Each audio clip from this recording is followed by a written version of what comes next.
Hello po mga kapatid, magandang hapon po sa inyo lahat dyan guys, hello po. Yan po guys, sa mga mahilig sa mga mutya, pampaswerte, mga iba-ibang klaseng uri para kayo ay maprotektahan. Meron po tayong bracelet. Ang bracelet po na Calmen, pambata. Guys, ito din po guys ay isang pandakaki. Ay naku, ang kuko ko ay madumi. Pasensya na po guys ha. Ito po ay pandakaki guys. Ayan oh, maganda po ang pandakaki. Mag gold. Ito po ay mas maganda po. Alam nyo po guys, ito ay nagdadala ng kaligtasan sa atin. Kung kayo po ay may suot nito, ano ang tanong kung ano kaligtasan?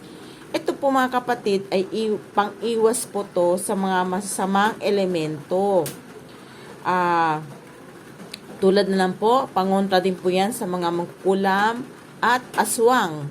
Pangontra din po ito sa mga nauusog or nababalis. Ay, alam nyo po ba, ito din po ay nakakatanggal din po ng masamang enerhiya. Ito din po ay magandang gamitin. Lalo na po kung kayo ay nagpupunta or mahilig po kayo nagka-climbing sa mga kabundukan or mahilig po maggagala or mahilig po manggigimik kung saan-saan lugar na pupunta guys. Alam nyo po, maganda po yan. Yan po guys. Maganda po ang pandakaki guys. Sa totoo lang po, ito din po ay mahirap hanapin or makuha. Alam niyo po ba? Ito po ay hindi madaling hanapin sa sa mga kabundukan or sa ilog. Wala po ito guys. Alam niyo po ba? Ito ay nasa dagat. At ito din po ay hindi madaling makuha. Napakahirap hanapin. Ang nakakuha lang nito guys, yung mga bihasa or marunong.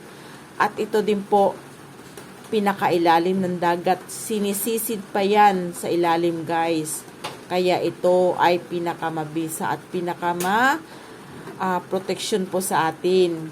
Yan po guys, pang bracelet. At ito din po guys, galing na rin po sa Mount Banahon guys. At ito din po ay pinagbasbasan ko po para lalong lumakas po guys. Maganda ito sa atin. Kung kayo po ay palagi po na usog or nababati at or marami pong mga negatibo guys, pwede nyo itong gamitin. Ayan po.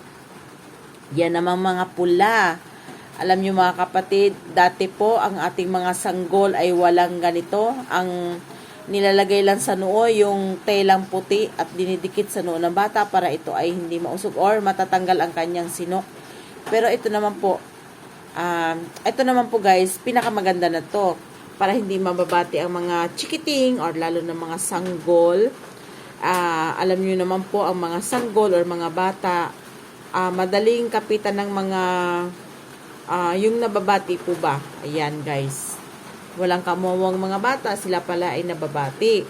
Alam niyo po, para hindi nababati ang mga chikiting ninyo, ito po ay pwedeng ipasuot sa kanila para mapapansin po kagad. Ito ay nakakatanggal or nakakaharang po sa mga nababati po or mga usog mga guys. Ayan, may isa ding klase po tayo. Ayan, para sa chikiting. Alam nyo po, pwede din gamitin to sa mga dalaga. Or sa atin din po, pwede din po. Kung hindi po maarte ang gagamit, pwede din po sa kanila yan. Ayan po. At maganda po yan. Ayan. Mga Calmen po, pang proteksyon sa mga chikiting, pwede sa dalaga. Kahit hindi dalaga, kahit po binata, basta po hindi sila maselan or maarte, ayan po, pwede sa kanila yan guys. Ayan.